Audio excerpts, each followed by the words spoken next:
अजातशत्रु को एक बार मंत्रियों ने कहा कि बुद्ध आए हैं और उनके साथ उनके 10,000 भिक्षु भी आए हैं और जंगल में अमुक जगह पर वो डेरा लगाकर बैठे हैं, चलो हम भी उनके वचन सुनने के लिए चले।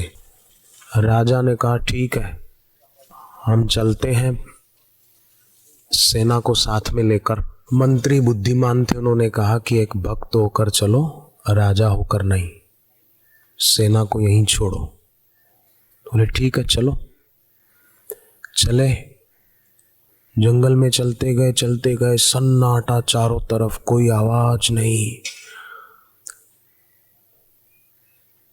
मंत्री ने कहा बस अब ये जो पेड़ दिखाई दे रहे हैं इसके उस तरफ बुद्ध बैठे हैं और वहां उनके 10,000 भिक्षु भी बैठे हैं। राजा ने मयान में से तलवार निकाल ली। पूछा मंत्री ने कि तलवार क्यों खींच निकाली? बोले मुझे तुम्हारी बात पर शक लगता है, क्योंकि जहां 10,000 लोग बैठे हों ये पेड़ों के उस तरफ और कोई आवाज नहीं आ रहा है, मुझे लगता है कुछ गड़बड़ है, मेरे को फंसाने का कोई षड्यंत्र है। बोले नहीं नहीं, ऐसा कुछ भी नहीं है। तो बोले जरा सी भी आवाज नहीं। थोड़ा और आगे राजा को लेकर गए, अजातशत्रु को तलवार मयान में रखवा दी तो राजा दंग रह गया कि बुद्ध बैठे थे और 10,000 भिक्षु भी बैठे थे, शांत, आंख बंद किए हुए, चुप। सबकी आंखें बंद थी, सब ध्यान में तल्लीन थे। तो राजा को बड़ा आश्चर्य हुआ कि इतने सारे बैठे हैं और चुप, 10,000 लोग हैं। बुद्ध के चरणों में प्रणाम किया और कहा कि ये 10,000 लोग बैठे हैं फिर भी चुप हैं। बुद्ध ने एक ही बात कही, बोले अभी ये 10,000 नहीं है, अभी ये सब उस एक जो अप्रगट है उसमें विश्रांति पा रहे हैं। ये अनेक होते हुए भी अभी अनेक नहीं है, सभी उस एक में आराम पा रहे हैं। वाणी के मौन ने भीतर के मौन में बड़ी सहायता की है इनको। वाणी का मौन मन के मौन में सहायक होता है, इसलिए स्वयं तो वाणी के मौन में रहना चाहिए, दूसरों को भी प्रोत्साहित करना चाहिए। मन का भी मौन चाहिए तो वाणी का मौन आवश्यक है, और उसके द्वारा उस अदृश्य अप्रगट को खोजने में सफल हो सकते हैं हम सभी साधक। उस अप्रगट को जिसके सहारे ये प्रगट दिख रहा है, उस अदृश्य को जिसके सहारे ये दृश्य सब स्थिर है, दिख रहा है, उसको खोजना ये धर्म है। और उसको न खोजना और खाने पीने भोगने में लगे रहना, इसका नाम संसार है। जो दिखे उसमें ही उलझे रहना संसार है।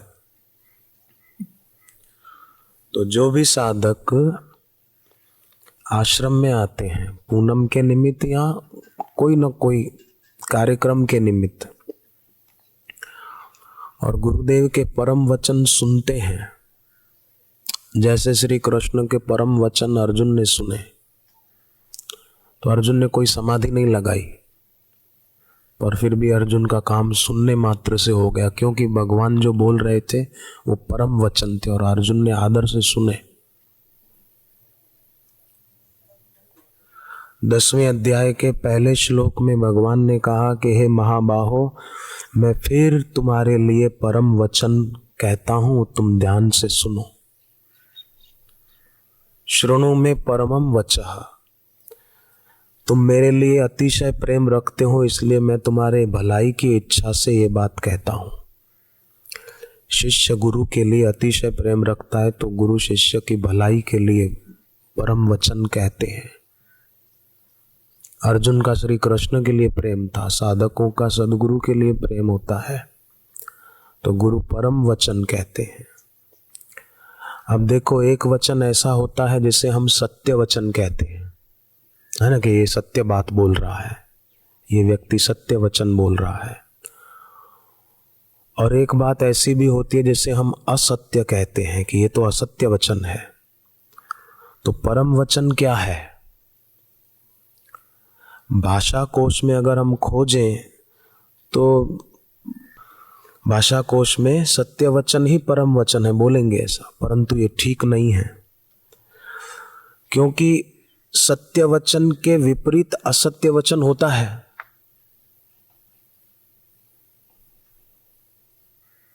असत्य वचन के विपरीत सत्य वचन होता है। परम वचन का अर्थ यह है कि जिसके विपरीत कोई वचन हो नहीं सकता, जिससे ज्यादा और कोई ऊंची बात हो नहीं सकती, वो परम वचन है। तो कृष्ण भगवान ने अर्जुन को कहा कि मैं तेरी भलाई की कामना से प्रेरित होकर तुम्हारे लिए परम वचन कहता हूं, शृणु में परमम वचः। तो हम गुरुमुख से जो सुनते हैं वो परम वचन है, जिसके विपरीत किसी वक्तव्य की कोई संभावना ही नहीं है। संसार में जो आज सत्य मालूम पड़ता है वो कल असत्य भी हो सकता है, और इसीलिए विज्ञानी कई बार कहते हैं कि ये सत्य है, रिसर्च की है, थोड़े समय बाद उसे असत्य कहने को भी तैयार हो जाते हैं। परम वचन का अर्थ है कि सत्य असत्य दोनों के जो पार है वो परम वचन है, सत्य वचन, और वो सुनने मात्र से मंगल होता है। जैसे आपने सुना होगा पूज्य बापू सत्संग में, बहुत ऊंचा सत्संग होता है तो कहते हैं हजारों कपिला गौदान करने का पुण्य हो गया केवल सुनने मात्र से, क्योंकि वो परम वचन है। साधारण आदमी नहीं समझ पाएगा, जैसे बूंद सागर को नहीं समझ पाएगी, पत्ता पेड़ की जड़ों को नहीं देख पाएगा, नहीं समझ पाएगा, फूल नहीं देख पाएगा कि वो किसके सहारे खिला है इतना, तो साधारण आदमी नहीं समझ पाएगा।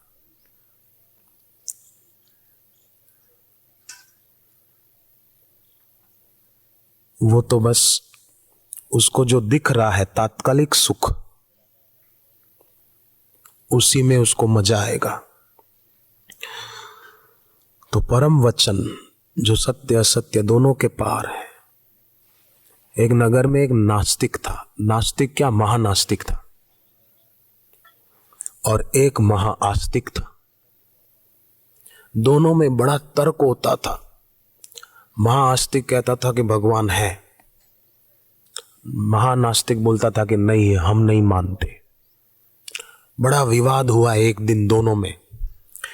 गांव के मुख्य लोगों ने कहा कि हम सब बैठते हैं, आप दोनों अपनी अपनी बात रखो, देखते हैं किसकी बात सच्ची है, किसका वचन सत्य वचन है। रात भर चर्चा चली, दोनों ने ऐसे ऐसे सामने तर्क रखे एक दूसरे की बात काटने के लिए कि लोगों को लगे कि इसकी बात सच्ची है, उसकी बात सच्ची है, इसकी सच्ची है।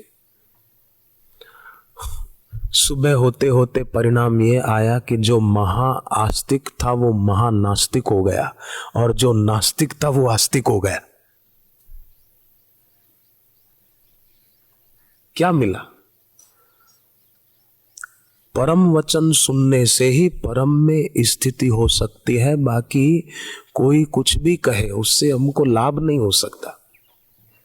बातें तो महानास्तिक शास्त्र की कर रहा था, पर सुबह होते होते वो भी नास्तिक हो गया। परम वचन, सत्य वचन उसे कहते हैं कि जिसके लिए प्रमाण उपलब्ध हो जाए, सत्य वचन है। अगर मैं आपको कहूं कि देखो आग है ना, वो शरीर को जलाती है, तो ये सत्य वचन है, क्योंकि आप आग में हाथ डालकर देखेंगे तो प्रमाण मिल जाएगा कि जलता है कि नहीं हाथ, है ना, ये सत्य वचन है।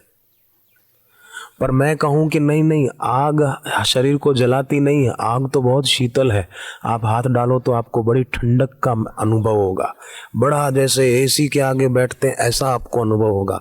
आप जरा बैठ के देखो तो आप इस वचन को मानेंगे नहीं, क्योंकि ये असत्य है। आग शीतल नहीं है। अग्नि का गुणधर्म दाहकता है, वो जलाएगी ही। ये सत्य वचन है। पर आग शीतल है, ये असत्य वचन है। आग शीतल नहीं, इसका प्रमाण मिल जाता है।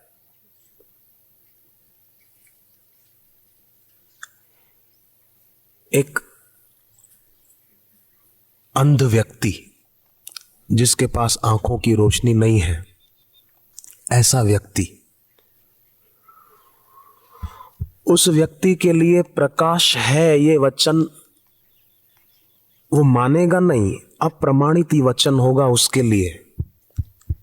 आप उसको कहो कि प्रकाश है, तुमने कभी अनुभव किया? बोले नहीं, मैं नहीं मानता प्रकाश को। अब वो अगर बोले कि मैं नहीं मानता प्रकाश को, तो क्या प्रकाश नहीं है क्या? हम उसको कितना ही समझाएं कि भाई प्रकाश है, सूर्य है। वो बोले अगर है तो मैं जरा छू के देखूं, तो हम उसको बोलेंगे कि अरे उसको छू नहीं सकते। तो बोले अच्छा मैं सुनकर देखूं। अरे प्रकाश को कभी सुना जा सकता है? तो अच्छा बोले मैं चख कर देखूं। वो कहे मैं कैसे मानूं? तो प्रकाश को कैसे चख कर पता चल सकेगा? उसको न छू कर पता लग सकेगा, न चख कर, न सूंघ कर, न नासारंध्र के द्वारा सूंघ कर पता चल सकेगा उसको। एक उपाय हो सकता है, बस उसकी आंख ठीक हो जाए तो उसको प्रमाण मिल जाएगा कि प्रकाश है। अब अंध व्यक्ति की तो चलो आंख ठीक हो सकती है, परंतु आंख होते हुए भी जो आंखों को बंद किए बैठे हैं उनको कैसे समझाया जाए? आंख है, दिखता है कि आंख खुली है, पर फिर भी मोह की नींद में ऐसे सोए हैं कि उनको पता ही नहीं कि भाई हमारा जीवन नष्ट हो रहा है। उनको तो यही लग रहा है कि मैं ग्रेजुएट हो गया, मैंने ये डिग्री पा ली, अब तो मेरे को बस ये सर्विस करना है, अपना तो काम हो गया, ये बस। क्योंकि परम वचन विचारों ने सुने नहीं है। परम वचन नहीं सुने, इसलिए आंख खुली होते हुए भी आंख बंद है, क्योंकि अपना हित किस में है वो बेचारे देख ही नहीं पाते।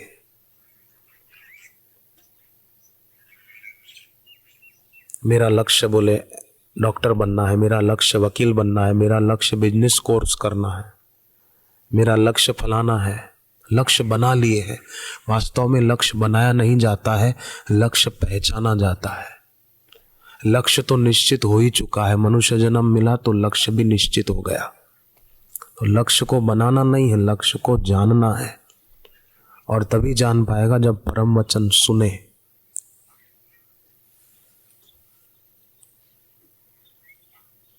सुनकर फिर मनन करे। तो नेत्रहीन व्यक्ति के पास जो इंद्रियां हैं उनके माध्यम से प्रमाण मिल सकता हो तो वो तैयार है, लेकिन ये संभव नहीं है। उसकी आंखें ठीक हो तो संभव है। तो जब हम लोग या कोई भी व्यक्ति एक ऐसे संत के पास, ऐसे सदगुरु के पास जाएं जहां जाने से हमारी आंख खुल जाए, उनको हम समझ पाएं, उनके शब्दों को, उनके अनुभव युक्त वचनों को हम झेल पाएं, पर नहीं झेल पाते। लोग भी बड़े कमाल के हैं, पत्थर में परमात्मा है, मूर्ति में भगवान है, ये मानते हैं, वहां सिर झुकाते हैं। पर जिन महापुरुषों में परमात्मा प्रत्यक्ष है, प्रगट रूप में है, उनमें पूरी श्रद्धा नहीं कर पाते सभी। कृष्ण भगवान थे तब उनको भगवान मानने को सब तैयार नहीं थे, पर अब सब मानते हैं। मीरा जब नाचती थी तो लोग मीरा को पागल कहते थे, क्योंकि मीरा को नाचते हुए तो लोग देख रहे थे, पर मीरा किसको देखकर नाच रही है ये उनको नहीं दिख रहा था, इसलिए लोग मीरा को पागल मान रहे थे। मीरा का नृत्य दिखाई दे रहा था, पर मीरा किसको देखकर नाच रही है ये उनको नहीं दिखाई पड़ रहा था, इसीलिए मीरा को वो ना समझ मान रहे थे। और मीरा कहती थी कि तुम मुझे ना समझ मानते हो, परंतु मुझे तुम्हारी नासमझी स्पष्ट दिख रही है, क्योंकि तुम मेरा बाह्य नाच तो देख रहे हो, पर मैं किसको देखकर नाच उठी ये तुमने कहाँ देखा। बुद्ध शांत है ये तो लोगों ने देखा, पर बुद्ध किसको देखने से शांत हो गए, किसके अनुभव से शांत हो गए और किस में डूब गए ये नहीं देखा। तो विरोध करने वालों ने विरोध भी किया। विवेकानंद दिखाई देते थे बोलते हुए लोगों को, लेकिन किसकी कृपा से वो शब्द आते थे उनकी जुबान पर ये तो विवेकानंद ही जानते थे।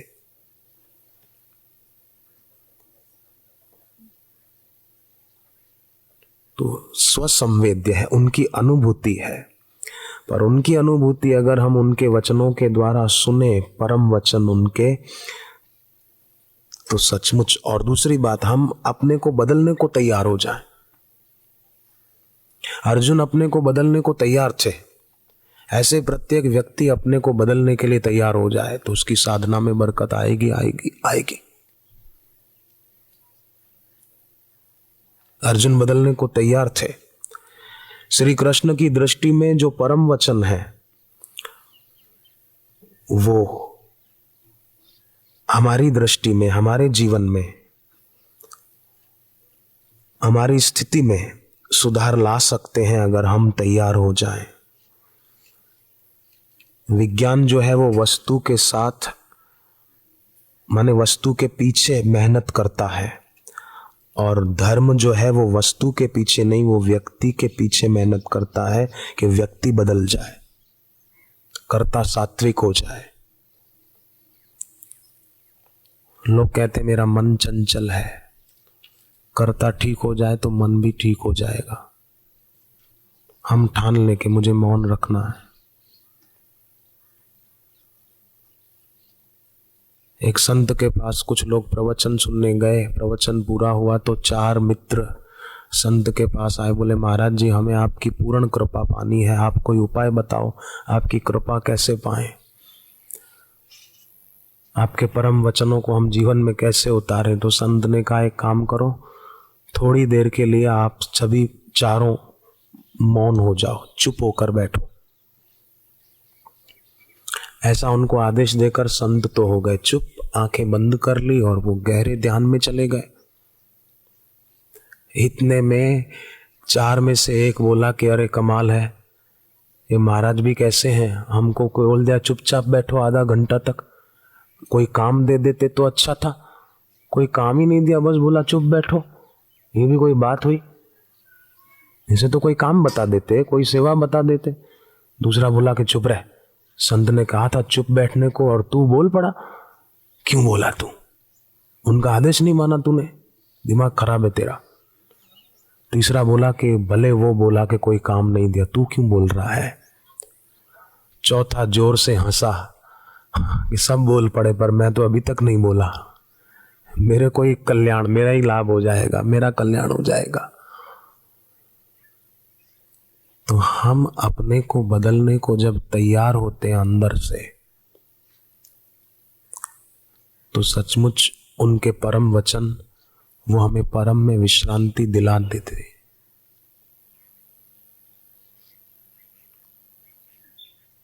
उनकी उपस्थिति, अगर हम अपने को बदलने को तैयार हो ना, तो गुरु की उपस्थिति, भले गुरुदेव कुछ न बोलें, गुरुदेव अपने आसन पे शांत बैठे हों, तो उनकी उपस्थिति बहुत काम कर देगी।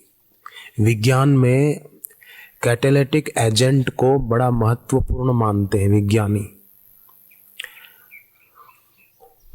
हाइड्रोजन और ऑक्सीजन को मिला दो तो पानी नहीं बनेगा, हालांकि उनसे ही बनता है, हाइड्रोजन और ऑक्सीजन से ही बनता है, परंतु आप मिलाओ तो नहीं बनेगा। क्यों? क्योंकि उसमें एक उपस्थिति और चाहिए, बिजली की।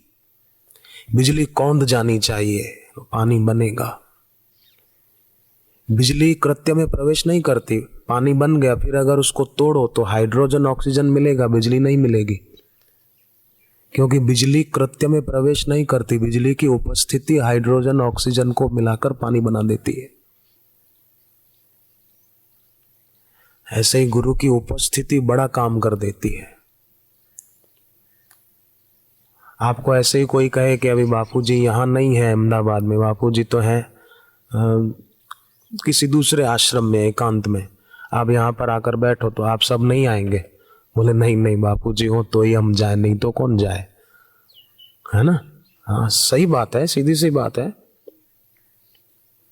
आप अभी यहाँ आए दूर दूर से, कोई दिल्ली से आए, कोई चंडीगढ़ से आए, कोई कहीं से आए, कोई कहीं से आए, तो आपके मन में यही था ना कि गुरुदेव अहमदाबाद आश्रम में है, हम जाएंगे तो हमको दर्शन होंगे 15 तारीख दोपहर तक, फिर हम दोपहर की या शाम की ट्रेन से लौट आएंगे घर। ये मान कर आए थे। कल बापूजी दोपहर को यहाँ से जाएं बम्बई की तरफ, फिर देखो यहाँ कौन रहता है, सब 9, 2, 11 हो जाएंगे।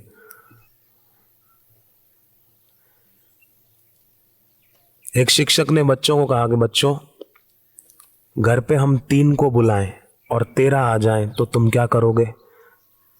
मेहमान 3 को बुलाओ पर 3 की जगह 13 आए तो तुम क्या करोगे? बोले 9, 2, 11, भागने में ही भला है। तो बात यह है कि गुरु की उपस्थिति बड़ा काम करती है। विदेश में एक विज्ञानी हुआ, उसका नाम था जीन पियागेट। तो विदेशियों के नाम भी ऐसे ही होते हैं ना। उसने 40 वर्षों तक अध्ययन किया एक विषय पर, अलग अलग कुछ करता रहा प्रयोग। क्या किया उसने कि माँ और बच्चे पर अध्ययन किया कि माँ की उपस्थिति का बच्चे पर क्या प्रभाव पड़ता है। खाली उपस्थिति, बहुत अध्ययन किया। फिर उस विज्ञानी ने क्या किया कि एक बच्चे को, छोटे बच्चे को, शिशु को उसकी माँ से अलग कर दिया रिसर्च के लिए। माँ से बच्चे को जो मिलता था दूध, उसकी व्यवस्था कर दी, सोने की, और कुछ बच्चा जो थोड़ा बहुत हल्का खा सके वो खाने की सारी व्यवस्था कर दी, पर खाली माँ की उपस्थिति नहीं थी।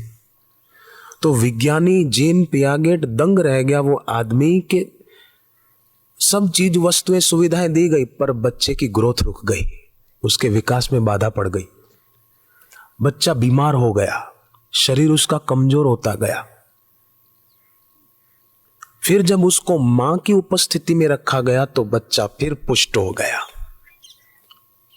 भले मां कुछ करे नहीं, बच्चा बाहर खेल रहा है और मां घर के अंदर बैठी है। मां बच्चे को सदैव गोद में लेकर नहीं बैठी है, बच्चा खेल रहा है और मां अंदर बैठी है। केवल मां की उपस्थिति भी बच्चे को बहुत कुछ दे जाती है। ऐसे ही सद्गुरु स्वयं कर्ता नहीं होते, वो अकर्ता पद में जगे होते हैं, परंतु फिर भी उनकी उपस्थिति बहुत कुछ कर जाती है। यहां हुआ ही था ना, उत्तरायण के पर्व पर गुरुदेव का मौन था, फिर भी शिविर में आने वाले भक्तों को कितना आनंद आया था उस मौन साधना शिविर में। तो एक मां की उपस्थिति बच्चे के लिए इतना कुछ कर जाती है, तो गुरु की उपस्थिति कितना कुछ कर सकती है, जरा सोचो।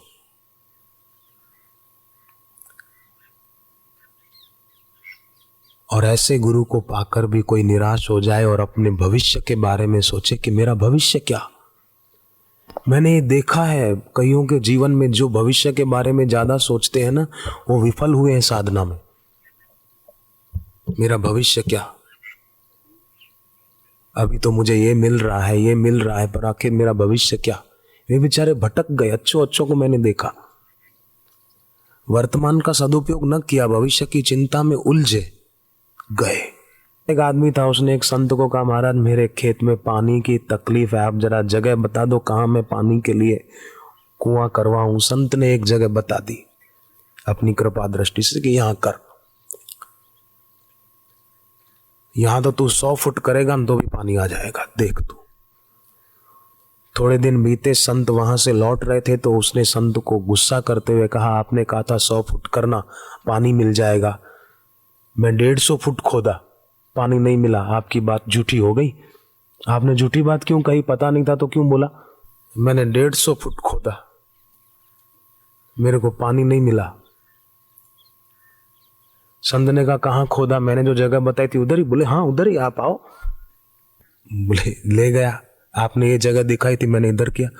संत ने कहा कि सारी जिंदगी तू इधर ऐसे करता रहे तो पानी नहीं मिलेगा, क्योंकि उसने एक ही जगह 100 फुट गहरा नहीं किया था। 10 फुट एक जगह, 10 फुट दूसरी जगह, 10 फुट तीसरी जगह, 10 फुट चौथी जगह, जगह जगह। संत ने कहा तूने ये 100 फुट खोदा? बोले हाँ, आपने कहा था ना 100 फुट, तो मैंने कर दिया, 150 फुट है। अरे बोले एक ही जगह गहरा जाना था, तूने इधर उधर कर दिया, कैसे मिलेगा? एक ही जगह गहरा जाता ना। समुद्र में कोई आदमी डुबकी लगाए और एक आध डुबकी लगा के बाहर आ जाए, बोले समुद्र में रत्न नहीं है। अरे किसने कहा? समुद्र को रत्नाकर कहते हैं, समुद्र का एक नाम रत्नाकर है। रत्न भरे हैं उसमें, देवोदैत्यों ने मंथन किया तो 14 रत्न निकले थे ना। एक डुबकी लगाए, बोले रत्न नहीं है। नहीं नहीं, तुमने गहरी डुबकी नहीं लगाई इसलिए रत्न नहीं मिले, गहरी डुबकी लगाओ तो रत्न दिखेंगे, मिलेंगे। मिले हैं क्यों नहीं? मेरे को कुछ लाभ नहीं हुआ। लाभ कैसे नहीं हुआ? डुबकी लगाई नहीं तो लाभ कैसे होगा? तो गुरुदेव के परम वचन सचमुच ऐसे हैं कि हमारे जीवन में अभाव का अभाव हो जाए। सच कहता हूं मैं, बापूजी के वचन ऐसे हैं, अगर हम उसको आदर से सुने ना उन वचनों को, तो सचमुच हमारे जीवन में से अभाव का अभाव हो जाए। अभी जो हमको अभाव खटकता है ना, मेरे पास ये नहीं है, ये हो जाए, ये हो जाए, मेरी बेटी की शादी में अड़चन आ रही है, इसका भी अभाव हो जाएगा। फिर बेटी की शादी भी ऐसी जगह होगी कि माँ भी देखती रह जाए, ऐसी जगह बेटी की शादी होगी। सुने और फिर साधना में लग जाएं। सत्संग से ही इस बात का पता चलता है कि जो मिला है वो रहेगा नहीं, और जो मिले हुए हैं वो रहेंगे नहीं। मिला है पैसा, मिला है शरीर, वो रहेगा नहीं, और जो मिले हुए हैं दोस्त बहनों को, सहेलियां, मित्र आदि, वो रहेंगे नहीं। और जब ये पता चलेगा कि मिला हुआ रहेगा नहीं, मिले हुए रहेंगे नहीं, तो फिर न किसी में ममता रहेगी, न कुछ पाने की कामना रहेगी। फिर शांत बैठने में रुचि बढ़ने लगेगी। ममता होगी तो जिसके प्रति ममता है उसकी याद आएगी, कामना होगी तो जिस वस्तु की कामना है उसका चिंतन चलेगा। जब ममता भी नहीं होगी, कामना भी नहीं होगी, तो फिर किसी वस्तु व्यक्ति का चिंतन ही नहीं है। फिर तो गुरुदेव की याद आएगी। स्वप्न में भी वही दिखेंगे, नहीं तो स्वप्न में लड़के को कोई लड़की दिखेगी, कोई और दिखेगा, उसका चिंतन करेगा तो पतित होगा। तो ये बड़ी पते की बात है कि भाई हमारे पास जो मिला हुआ है उसका हम सदुपयोग करें और सेवा करें। ज्ञान का क्रियात्मक रूप सेवा है। एक लड़के ने सत्संग सुना और साधना भी अच्छी शुरू कर दी उसने, पर उसका सेवा में मन नहीं लगता था, सेवा से बड़ा जी चुराता था। मैं उसको जानता हूं। बोले नहीं नहीं, सेवा क्या करना, बस शांति से बैठे रहो, अपनी साधना करो, सेवा क्यों करना। अभी उसकी ऐसी हालत है कि जो साधना करता था, जितनी उसकी साधना थी, उससे बहुत नीचे आ गया। ज्ञान का क्रियात्मक रूप सेवा है, और सेवा जितनी हृदयपूर्वक साधक करते हैं, उनका अनुभव होता है कि सेवा करने से शाम को इंद्रियों के द्वार अपने आप ही बंद हो जाते हैं।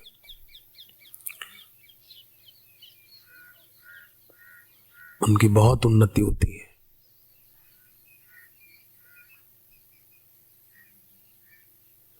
एक आदमी पर किसी की हत्या का केस चल रहा था। वर्षों तक तारीखें डलती रही, केस चलता रहा। उसके वकील और सामने के पक्ष के वकील और गवाह ऐसे ऐसे तर्क देते कि न्यायाधीश बेचारा मुश्किल में पड़ गया कि अब मैं क्या निर्णय दूं। न्यायाधीश थक गया बेचारा। एक दिन उस आदमी को जिस पर आरोप था हत्या का, उसको बुलाया कि भाई बात सुन। न्यायाधीश ने उसको बुलाया कि भाई इधर आ, सच बता, हम तो थक गए, वकीलों के बयान, गवाहों की गवाही, मैं थक गया।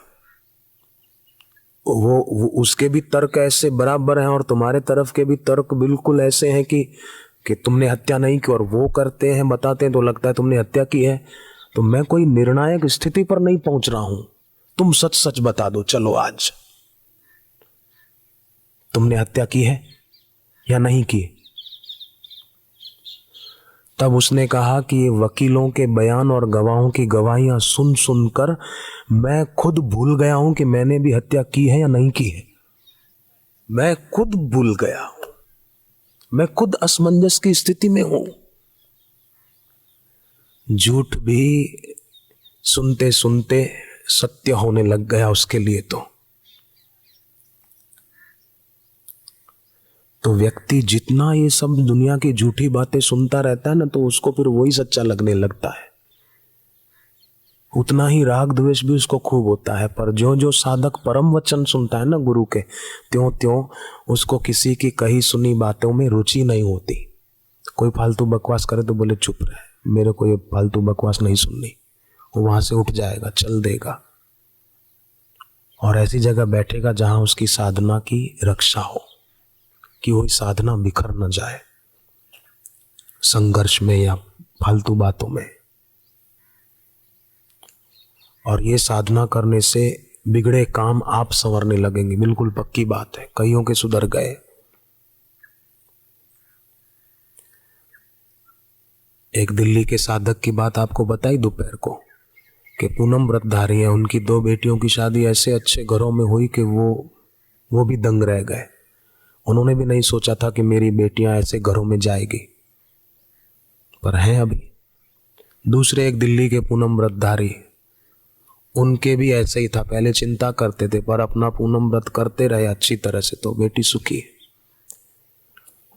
तो जिस माता ने आज पूछा था कि मेरी बेटी की शादी के लिए मुझे थोड़ी चिंता है, मैं क्या करूं, सारी चिंता छोड़ देना यहीं पर, अवर दादा की मिट्टी ले जाना बेटी के लिए, उसमें कुमकुम मिला के देना बेटी को, और कहना नहाने के बाद उत्तर दिशा की ओर मुंह करके तिलक करे, और मन में बोले जय जय गिरिवर राज किशोरी, जय महेश मुख चंद्र चकोरी। तिलक करते समय बोले फिर देखो उसको घर और वर कैसा अच्छा मिलेगा, वो सुखी रहेगी।